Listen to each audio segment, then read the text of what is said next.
Hey, good morning, afternoon, and evening to all who are joining us. I'm Ying. I'm currently an MBA student at the Harvard Business School, and I'm so excited to kick off our first panel session for the Social Enterprise Conference. So, over the next hour or so, we'll have a candid conversation on poverty alleviation in developing markets. And we'll be grappling with tough questions on why poverty has been such an intractable problem, what is working, what is not, and what needs to happen to create lasting change at scale. Now, on the logistics front, we have set aside time at the end for Q&A. So I ask that throughout the panel, you can start dropping in your questions through the chat function so that we can get to them once we reach the Q&A. We have the incredible privilege of hearing from our four panelists who are leading thinkers and doers. They're leading global organizations that are reaching some of the world's most vulnerable populations. And because of the limited time we have together, I'm going to give a very brief introduction of our panelists, but would strongly encourage you to check out our website for their bios and their organizations. And also, just to note, each of our panelists are engaged in poverty alleviation from different angles, from direct provision of services to enablement work to advocacy and shaping policy, which we hope will bring about an interesting conversation. So first, we have Adrian Merriman, who is the Chief Development and Impact Investment Officer at Vision Fund.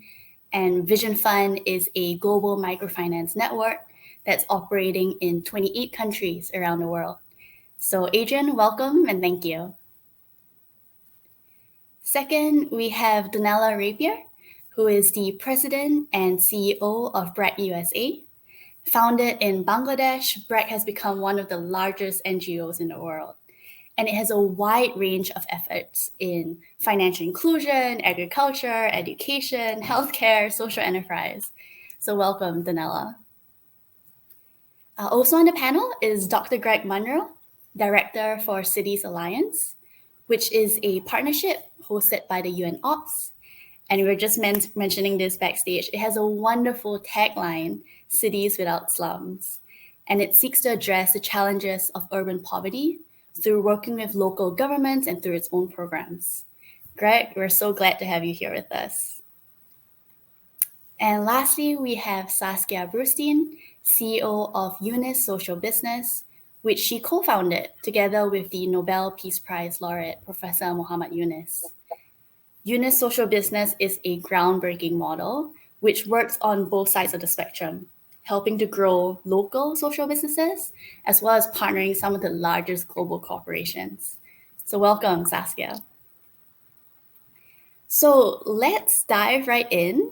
And where I want to start is contextualizing the problem of poverty in developing markets. So we have in mind countries in Asia, Africa, Latin America. They're characterized by low income relative to global counterparts, constraints on inadequate infrastructure, political environment, and challenge access to livelihoods, healthcare, education, housing.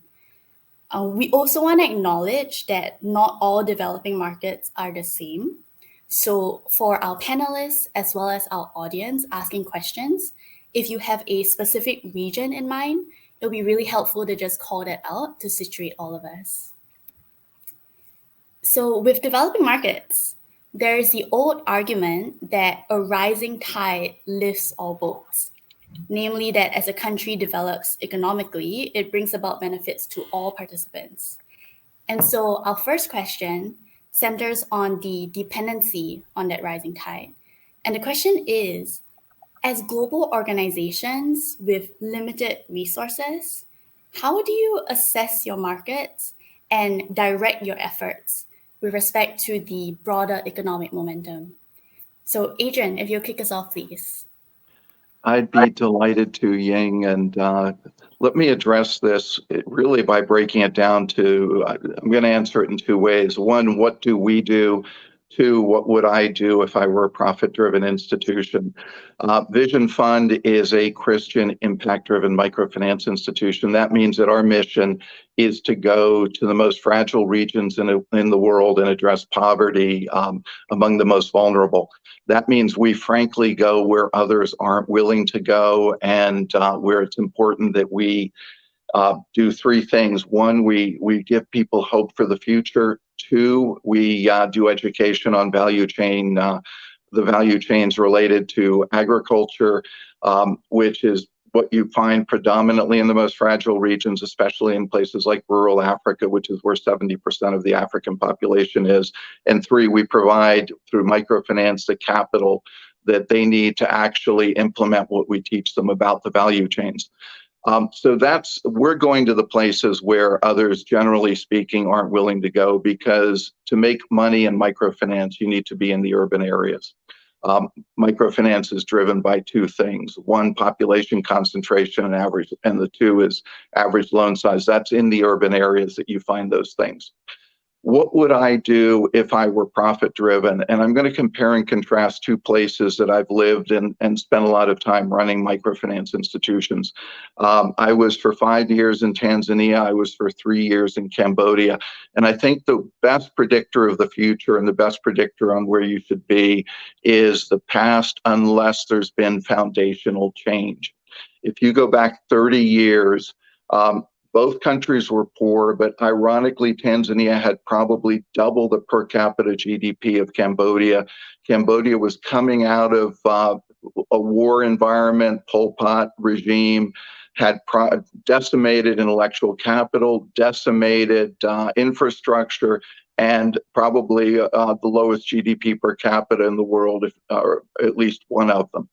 Roll the clock forward 30 years. Tanzania is roughly where it was 30 years ago, focused on extractive minerals is probably the main driver of income. Foreign aid is another main driver of income. Cambodia, on the other hand, has had trendline 8% growth over the last 30 years, and today it's a lower middle income country. What are the things that differentiate the two? What are the things actually that have driven the change in Cambodia? Number one, your investments are protected. Number two, it has a hardworking, trustworthy population that enable the company to move forward. Three, educational focus on the things that are important. Four, a desire to bring in foreigners to learn how to be successful. And five, and don't underestimate the importance of this, is open ports that easily let in raw materials and permit the export of finished goods. All of these things have contributed to the success. Today, Tanzania is not in any meaningful way on the industrialization to services ladder. Today, Cambodia is solidly moving up that ladder. If I were looking at where I wanted to be putting my investments going forward, I'd be looking at countries that have the characteristics of a Cambodia, and I would be very concerned about putting my money into countries that have characteristics that Cambodia doesn't have. Now, I'm not saying Cambodia is perfect by any means. It's not. But you have to look at these kinds of issues. So, Ying, I hope that's a good start to the discussion. No, that's super helpful. It sounds like the social mission is very much at the heart of it, but there's a certain savviness that is still required in terms of balancing the books, right, as a microfinancing company.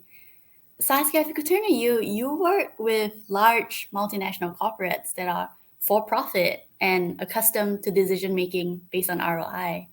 Do you see that the efforts dependent on the country's economic momentum? Thanks, Young, and really an honor to be here.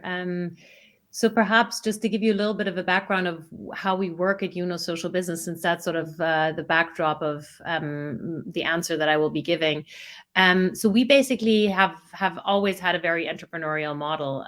We, on the one hand, work in a number of countries providing loans to social businesses, so early stage social businesses that address poverty in two ways, either through providing incomes to the low income population, so providing jobs or income opportunity through micro entrepreneurship, or on the other hand, providing essential products or services. So that's kind of the one work that we're doing. And that's what we do in India, East Africa, and in Latin America. And then there's the other side of our work where we feel that we also need to take the power of these giant corporations to actually make a difference in poverty alleviation. Because we are firmly of the opinion that if we want to change the economy as a whole, we can't only do the bottom up kind of smaller social businesses, social enterprises. We also really need to make sure that we actually slowly but surely take the big corporations and help them to become more socially and environmentally conscious. So we basically really follow a bottom-up approach through our local impact investing in local social business entrepreneurs. And on the other hand, we help corporations change. And how do we do the second? So I'll get into that one now in a little bit more detail. I think it all started, and some of you may be aware of that because it's been taught now at a number of schools. About 15 years ago, we were approached by Danone, I think it's pronounced in English, the yogurt company from France, who said, we would like to get involved in microfinance and in social business. And we back then said, well, microfinance is already pretty developed. We don't really need a lot of help there. But can we find a way that we use your core business, your core competences, to solve a poverty problem? And they said, sure, let's do it. And we then developed a business model called Grameen Danone. We did it as a joint venture in Bangladesh, where we started producing and selling a yogurt that is enriched with micronutrients and vitamins to combat malnutrition. So a business model that is like a business model. It is profitable, but it has one single goal. And that goal is, in this case, to ensure that malnutrition goes away. And this has been really, really interesting. Of course, it has had an impact on the population of Bangladesh. But I think the almost even more important factor has been that this has sparked a journey for Danone as a company, which included them creating an impact investing fund in a number of different countries, which is also, by the way, where some of the employees are investing, the shareholders are investing, and there are also some external investors. So I think that's the one thing. But much further and much more transformational for the company is that they have adjusted the way that they do their management compensation, including social and environmental topics in the management compensation. For example, like one of the long-term incentive mechanisms for the management is the carbon adjusted earnings per share as like one KPI.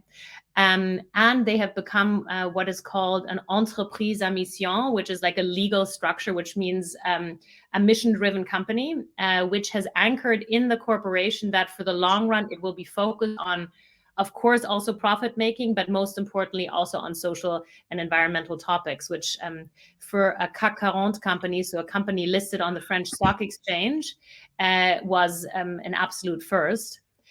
They've also become a B corporation. And so basically you see that this one small project has had an effect on this company, which then in turn will have an effect on society as a whole. Because of course, if you change a global tanker like this, you will be able to do much more than just having one small social business or social enterprise.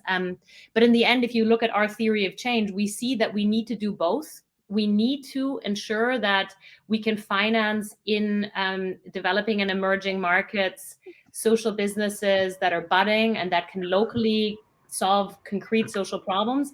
But we also feel that if we want to change the economy as a whole, we need to get the big guys, the big corporations involved. And I can talk more about a couple of examples later, but perhaps that's enough to just give a little bit of an introduction.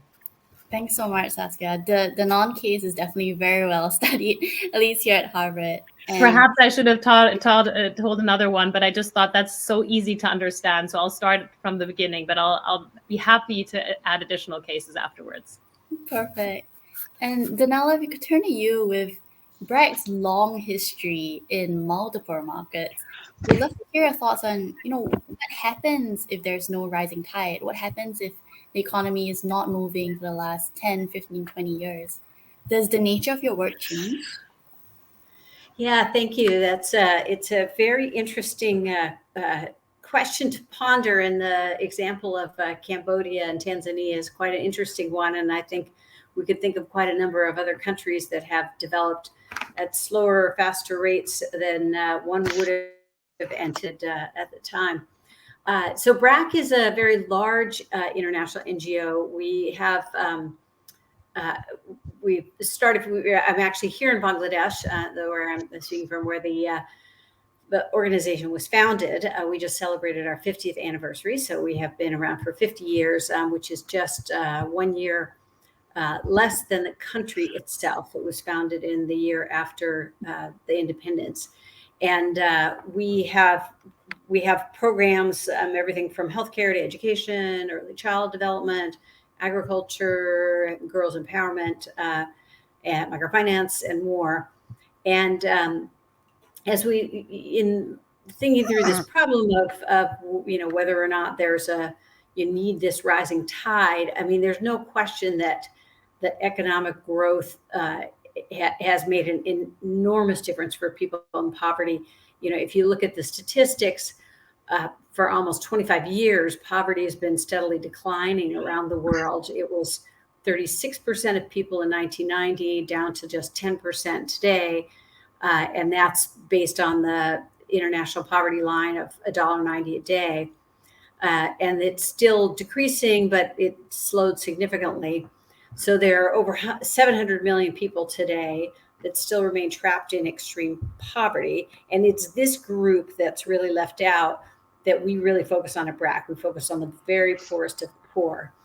But if you look at, what caused this global decrease in poverty, it really, much of it did have to do with bolstered economic growth and development, especially in China and India.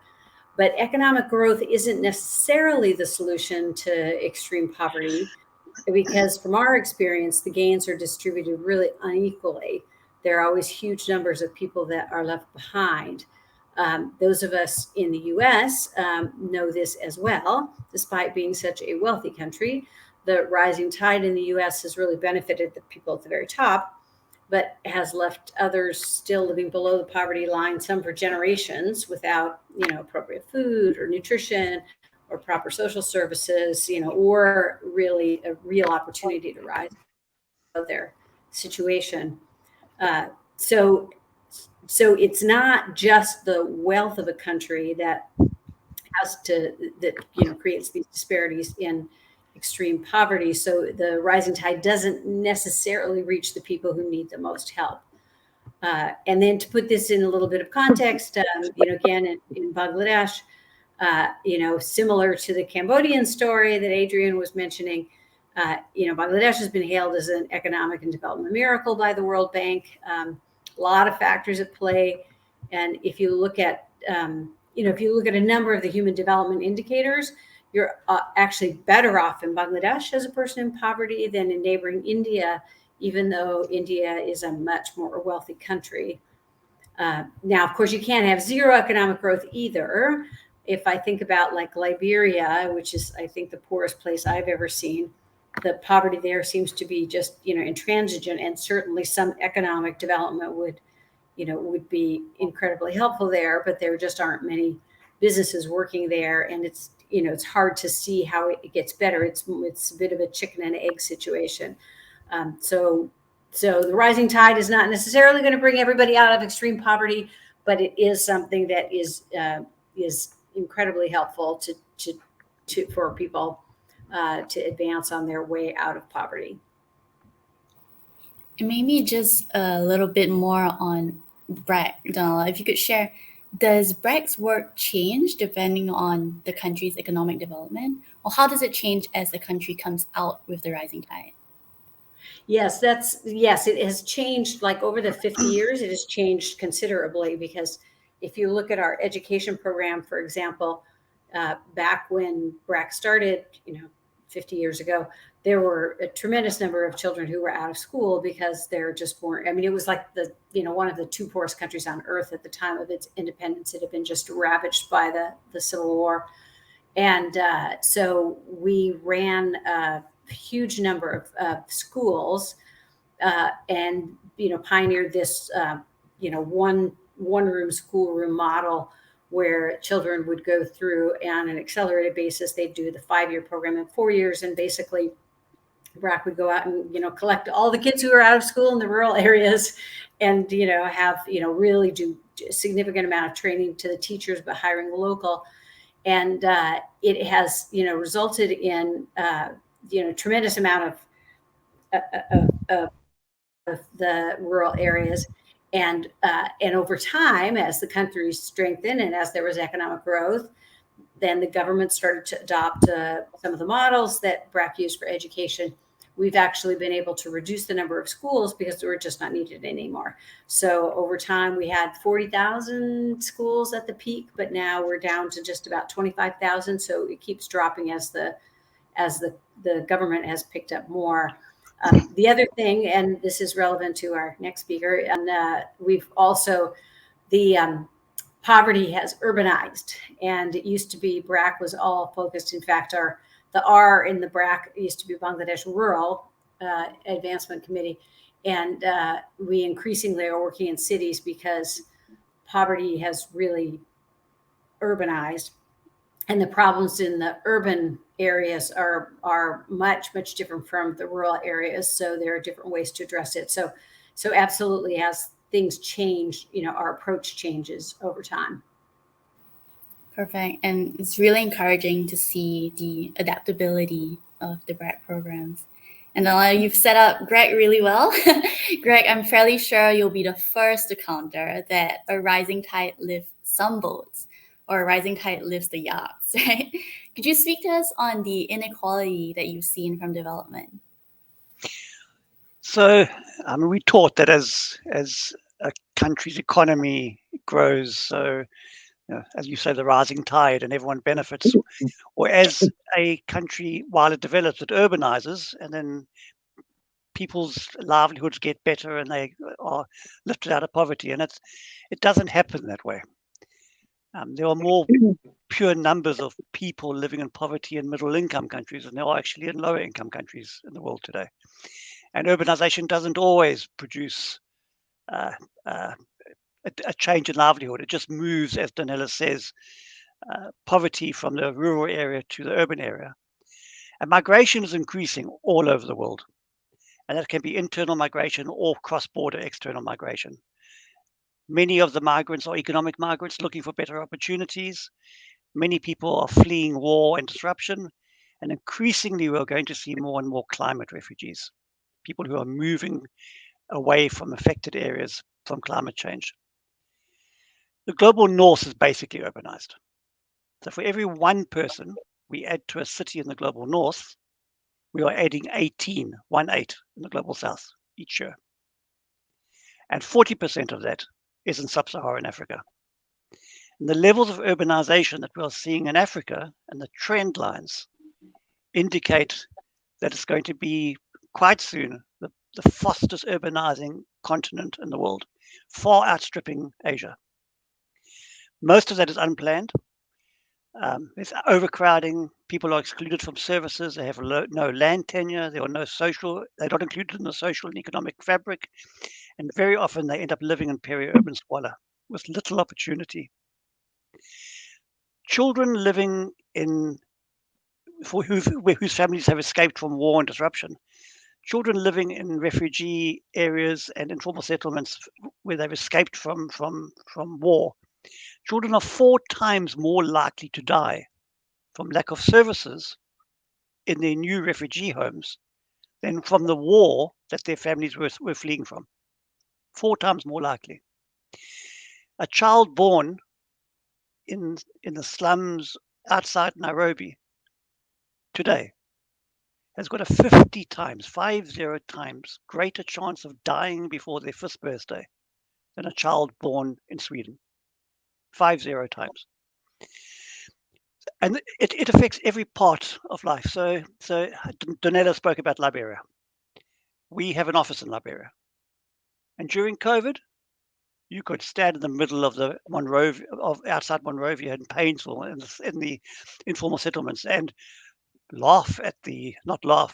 despair at the COVID guidelines. What do you mean wash hands? There's no water. What do you mean socially distance? There's 16 of you in one room. And it just put everything into perspective. But fortunately, we were able to then change all of our programming and change donor funding. And there are now hundreds of water kiosks sitting in this informal settlement, which are managed by women in the community and will carry on long after COVID. Today, Tokyo is the biggest city in the world.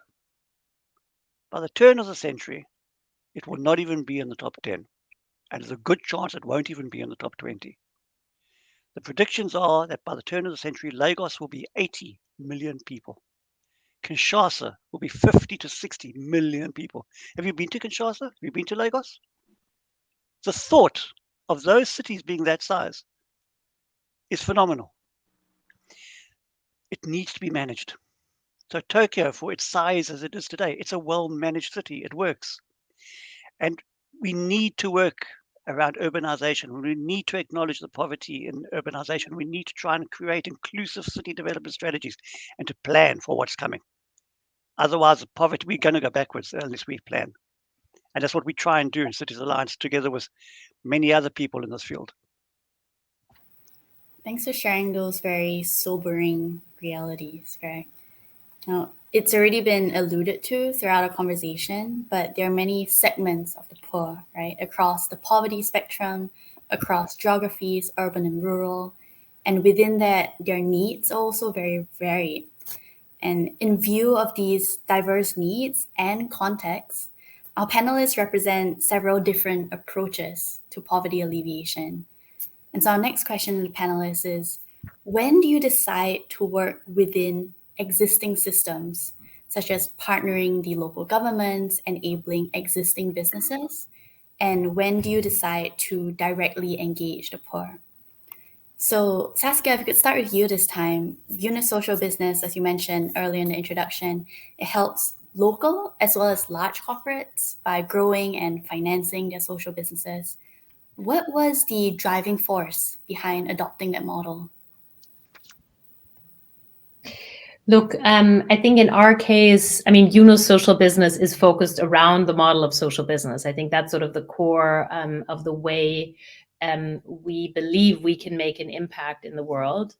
Because in the end, I guess there's a firm belief that the economy is a very, very strong, if not the strongest driving force in society in actually being able to implement changes.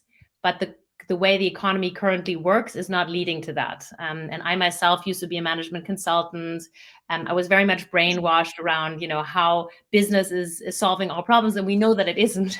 We saw that it wasn't. And so far, we realized that business needs to change to actually make a difference in the world. And that is our firm belief that business is going to be at least a significant part of the solution. But to do that, and that's why basically whatever we do is trying to get this the system of business to work in a better way. And that's why we have, and always in a very entrepreneurial way, always been trying to focus on the unit of either a small company or also large companies make a difference. We very originally also created our own social businesses, and actually Grameen in Bangladesh is doing a lot of that themselves. So the organization Grameen that UNIS has created in Bangladesh originally, they've done that, incubated companies and grown them to significant sizes. We at UNIS Social Business, when we started 10 years ago, did some of that as well, that we actually ourselves in an entrepreneurial way would incubate a company and try and grow it. It worked in a couple of cases. It didn't work in other cases. So there was a learning for us. We realized that we could probably grow faster if we actually worked together with existing local entrepreneurs, and actually also realized that there were already a number of them there that were actually trying to solve a social problem through a business approach. And we realized that they had issues with access to finance, and sometimes also lack of professionalism, et cetera, et cetera. So we actually said, okay, why don't we use that existing entity and try and help it to grow rather than doing it ourselves, because we would be able to scale more quickly. And that was really the deciding factor. And so ever since, really, our model has been helping local entrepreneurs with loans between 100,000 and 500,000 to build their business, to solve local problems in the countries we work in, and also help them with technical assistance. That's really been the main driver. And on the corporate side, obviously, let's look at it. The economy is driven by these giant organizations, and if we want to change them, we need to use that system and change it from within.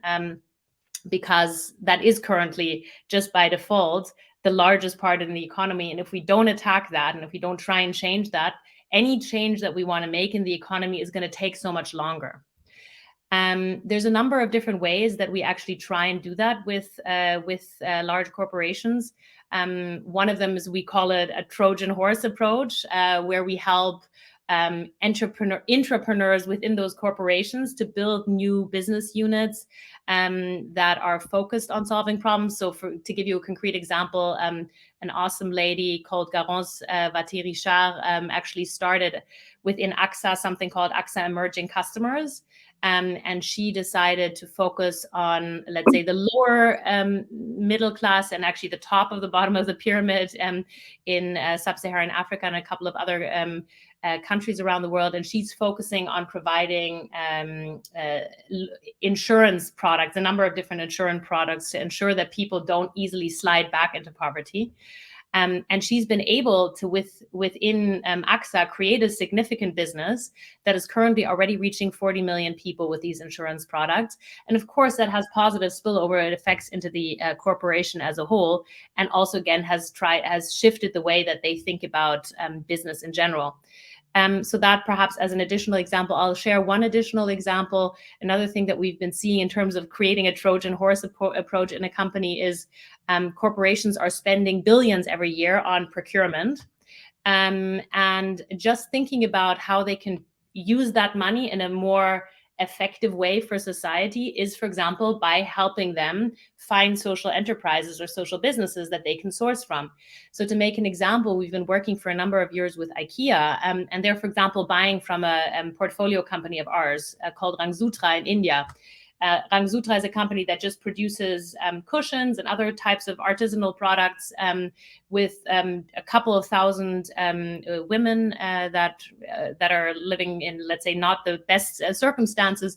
And this social business that is there and working with those women, of course, is now, through selling their products to IKEA, generating much more significant incomes. And what does IKEA get out of it? IKEA is able to have a more inclusive value chain, and knows that they're also providing social impact just through their normal procurement processes. So these are just a couple of approaches that we're using with corporates to help them change their mindsets. And sometimes maybe we would look at it and think, but those are small things and they're large corporations. And I agree. But the way we see it is that these are small steps that actually create concrete examples that then help create those lighthouses within companies to help the whole tanker move in a different direction. So I think this is part of the solution. It's not the only way how to do it. Probably regulation and many other things are also there that are going to help corporations change, but is one of the positive ways how we can influence them to change the way they think about the economy. Thanks for that, Saskia. I think the scale and speed arguments are definitely very powerful and valid, and encouraging to know that there's desire and pathways to do that through entrepreneurship. So Adrian, on the flip side, Vision Fund runs an owner-operator model. It directly provides microfinancing and other financial services. And this is also while local banks have also caught on to providing microfinancing. So similar question on why did it choose that model to be its own implementer? Let me actually carry this in a very slightly different direction, and I'm just wanted. There are a couple of things. I'm going to address what you just asked. Banks are moving downstream, but the culture of banks is not to want to move downstream. People who go into the banking want to be in a clean, air-conditioned banking in general, want to be in a clean, air-conditioned environment that has lots of perks. Microfinance is anything but that. And so banks culturally really aren't set up to go to the very bottom of the pyramid. The other thing that I wanted to talk about is how we think about partnering. And microfinance, as much as I'd like to think it is a silver bullet that solves all things, doesn't. And so we partner with institutions. If we want to change the very bottom of the pyramid, we need to partner with institutions that support us in giving the very poor what they need to lift off of the bottom. And I'm going to give you an example. If you go across Tanzania, you're going to see maize everywhere. And you're going to find that 95% of the people who are out there are growing maize. And what if I told you the per acre profitability of maize is $500, tomatoes $1,400, rice $1,600, ginger $3,400 an acre? If our population there was well educated, you would see a significant broadening in what's being grown. And you'd also see people taking advantage of the ability to aggregate what they're producing, high quality products, and bypass all the middlemen. So we very much focus not just on doing what we do and do well as an owner operator of microfinance institutions, but we very much focus on partnering with people in the agriculture value chain space who can help our clients move away from what they've done historically to things that transform their lives. These kinds of partnerships are things that a normal bank also wouldn't do.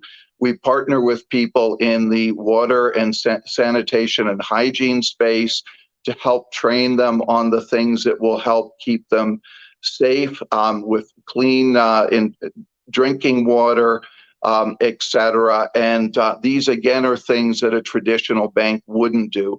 So I think it's we do things banks normally don't want to do in terms of dealing with the very most vulnerable. And B, we bring to bear a lot of capabilities that banks traditionally never would bring to bear. Thanks for showing us the gaps that remain, Adrian, in the existing system and the broader view that's required.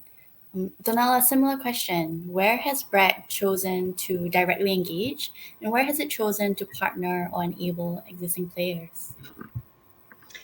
Yeah, so BRAC has always been a direct on the ground implementer of programs, and over time that has morphed as the countries where we work have begun to develop. We find ourselves doing many more partnerships and certainly working much more with governments as time goes on.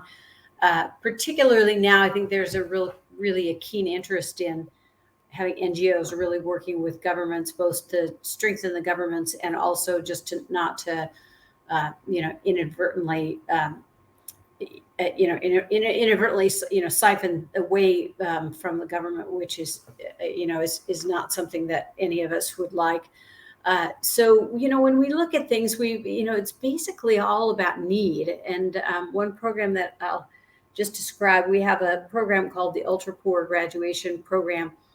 That so we are a large provider of microfinance services as well, and I would echo everything that Adrian said, that the banks they just can't get down there. It needs to be like separate kinds of organizations with very, very different cultures, and and it's not it's a lot of small little loans, so it's a very different operating model.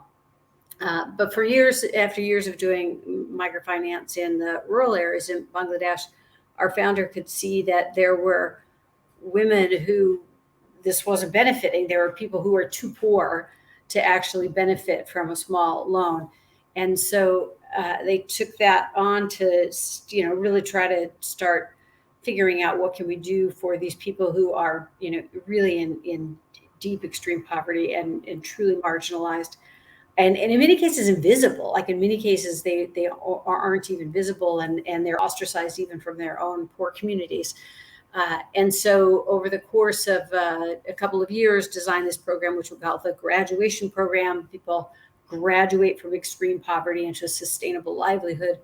And it's a 2-year multidimensional program. Starts with a consumption stipend, nutrition training, healthcare, and then the transfer of some sort of a productive asset, whether it's cow or chickens or goats, and then training in that livelihood over the course of the 2 years with a lot of coaching, social and emotional support, financial literacy training, business training. And by the end of the program, people have it's been researched that we just had our 20 years of doing this program, and it's been researched and exhaustively, and has tremendous impact. And it's even after 7 years, the women continue on an upward economic trajectory.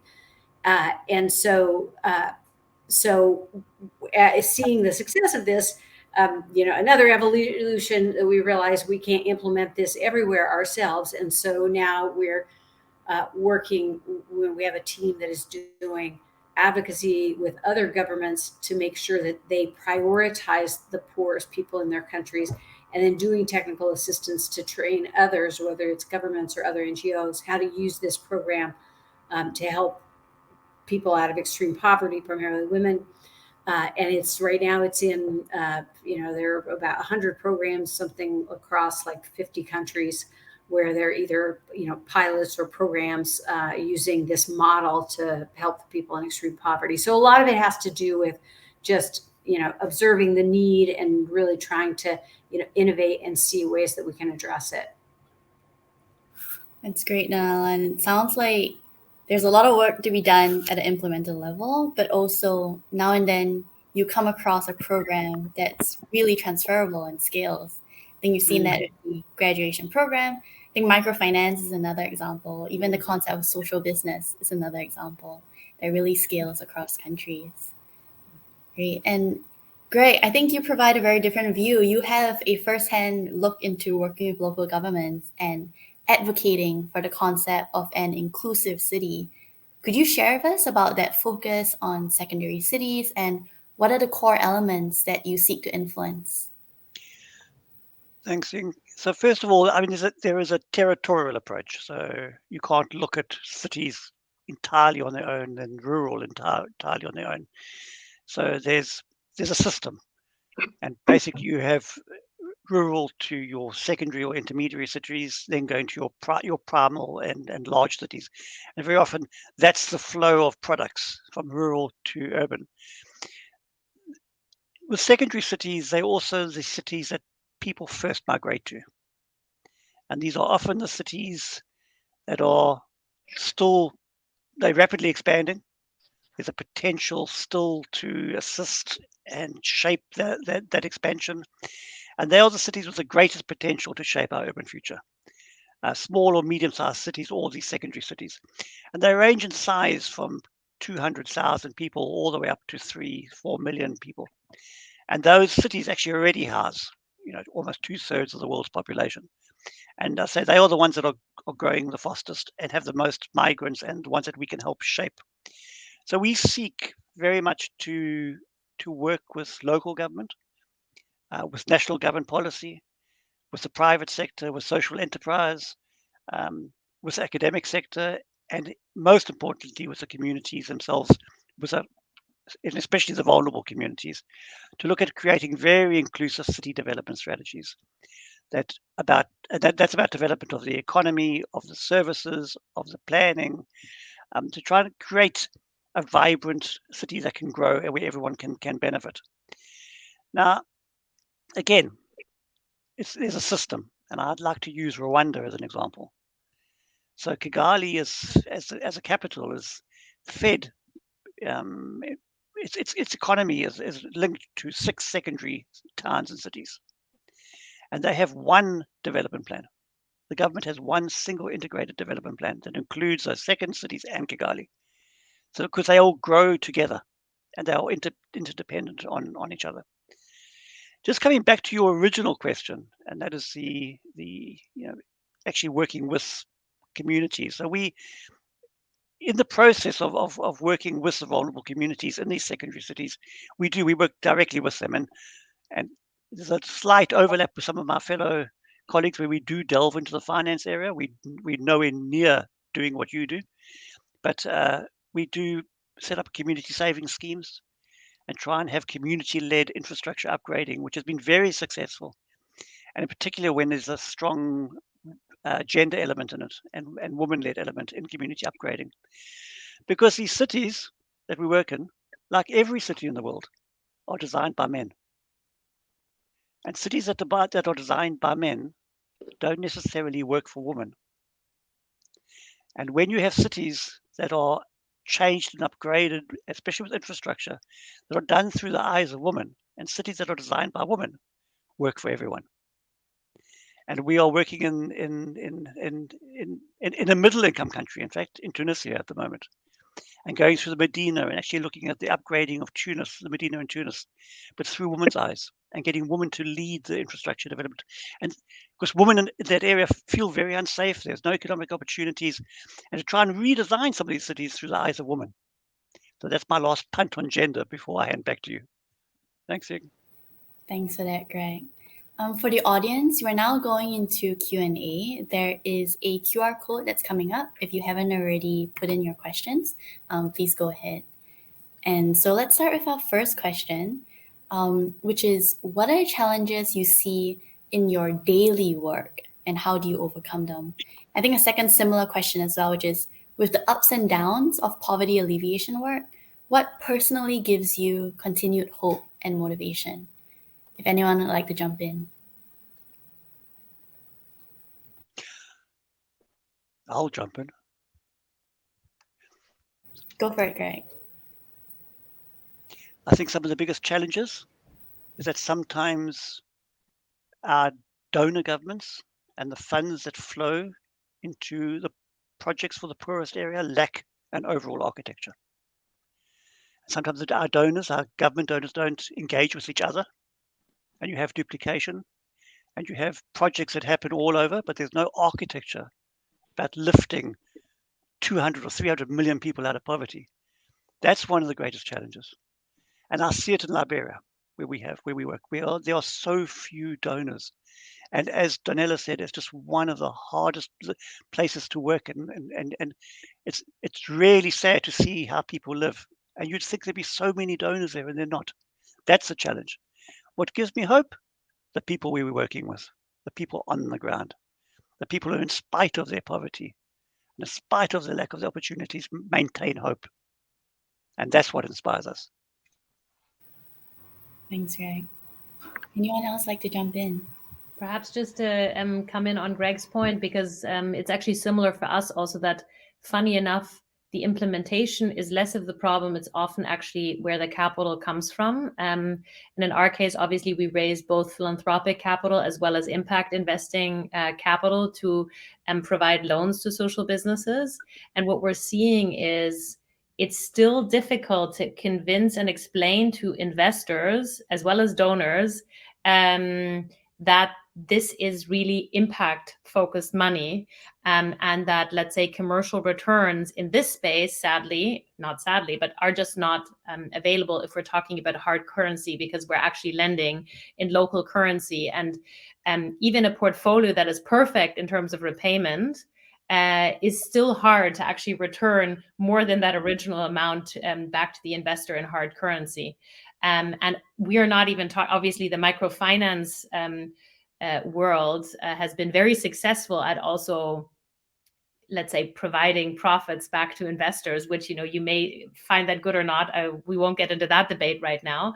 But let's say the social business sector is not as as consistent in paying back than, let's say, the very broad-based microfinance model, which some of you guys here represent. So in that sense, making sure that impact investors do not forget that actually the goal is to solve poverty rather than make money for themselves is sometimes a little bit of the challenge of ours. And what gives me hope are the great examples of these companies that are, really changing people's lives in a financially self-sustainable way, and thereby creating long-term solutions rather than one-off solutions. That's obviously the hope thing that I've been hanging on to for the last decade. I will add to what Saskia just said. There is a very real belief that you should be able to, from impact investors, that you should be able to have your cake and eat it as well. And the frank reality is, if you want to solve poverty in the most difficult, intractable parts of the world, you're not going to get commercial returns, and you have to be willing to give up on those commercial returns. What I would also say is that probably the biggest issue that we face day to day in the work that we do around the world is developing strong local leadership, teaching people how to think broadly, how to think analytically, and because in many of these environments, that's not something they've grown up being encouraged to do. The second piece that I would say is, and I just want to go back to an earlier point that was made, it's very important that we also broaden the participation in the workforce to include a very high female component. In many parts of the world, the vast majority of our clients are women. We need to have loan officers who are women out there serving those women. We need to give them a path to learn, to grow, to succeed within our organizations, to the point where our senior leadership is at least half, if not more than half, female, as well as our boards of directors. That's something that we're making very substantial progress on, but we need to continue to make very substantial progress. Yeah, and I'd echo all of that. There's some very interesting challenges and whatnot. And I would also just, go back to what Greg said about the funding. I think that it is the way the funding works and the way the philanthropy works now. It's a lot of times, some of these big institutional donors want to, do something new, catalytic, and system changing, and only 3 years of funding. And it takes a little longer than 3 years. And it just is, the more that we can convince donors to, really stick with the problem, because it social change is hard, and social change takes time. And in terms of what keeps me motivated, and I must say that, like, when I went to HBS back in the early 90s, there was no, business at the base of the pyramid, or there was no focus, there was no social enterprise initiative. And I'm so encouraged that you all have this conference every year, and that there is a robust social enterprise initiative at HBS and everything at the Kennedy School. And so I really think that this generation, your generation, is really going to move the ball on this. So that always really encourages me. Thanks for that, Noella. It's hard to believe that we are rapidly running out of time. Maybe for our panelists, any closing thoughts? I mean, the one closing thought I would say, and a couple of people have mentioned climate change, I do think that with all the gains that we've had in the world in terms of global poverty going down, climate change is just going to have a massive impact, and it's going to overcrowd the cities, as Greg said. We're already seeing that in many of the countries where we work, and I really think that is something that needs to be treated much more. Everyone needs to get serious about it, and it's not just about. We need to really start being serious about adaptation. Like, we need to adapt to the realities of what's coming. And, a lot of the donor money is focused on, mitigation, but we really need to start thinking much more about adaptation.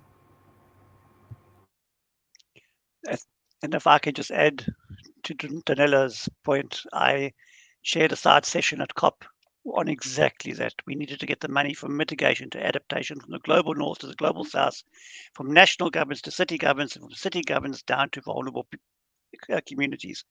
And on my panel were people from Slum Dwellers International, people who lived in the slums, and said, don't look at us as victims. We are part of the solution. We've got ideas. Listen to us. And it was quite refreshing to hear that. I think my closing thought would be, obviously in the audience, there are like hundreds and thousands of amazing young students and people that are obviously interested in the whole topic of social business and social enterprise. And similar to what Donella just says, that gives me a lot of hope. But I'd also just love to urge everyone to go out of this. And I hope this and all the other panels that you've been listening to have given you some inspiration to not just think like, oh, how can I put this into an academic paper, but how can I get my hands dirty and actually do something and perhaps commit your next decade to the topic of either building a social business or becoming an impact investor or whatever it may be, where you use your skills best to serve society rather than just to pay off your student loans, which I know you probably have as well. I hope both can be done at the same time. Good luck with that.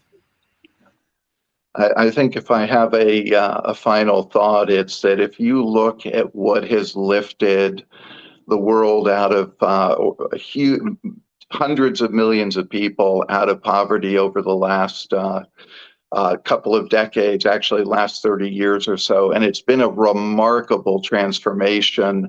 The number of people living in extreme poverty today is dramatically smaller than it was 3 decades ago. It's been the development of sustainable solutions that relate to the business world, relate to development of sustainable businesses. And that's an area that we have to continue to focus on. We can't lift the world out of poverty through foreign aid. We have to lift the world out of poverty through the development of strong economic ecosystems that are sustainable over the long term and enable families and communities to grow substantially over the medium to long term and deliver the education, the healthcare, the better nutrition, the better brick and mortar homes that are necessary for them to lead the lives that we all want them to be living. And I would just leave it at that. Thanks, Adrian. So that's all the time we have today. Adrian, Donella, Greg, Saskia, I want to thank you immensely for sharing your insights and experiences with us. And to all who have joined us, it's been a real pleasure. Please enjoy the rest of the conference. Thank you. Thank you.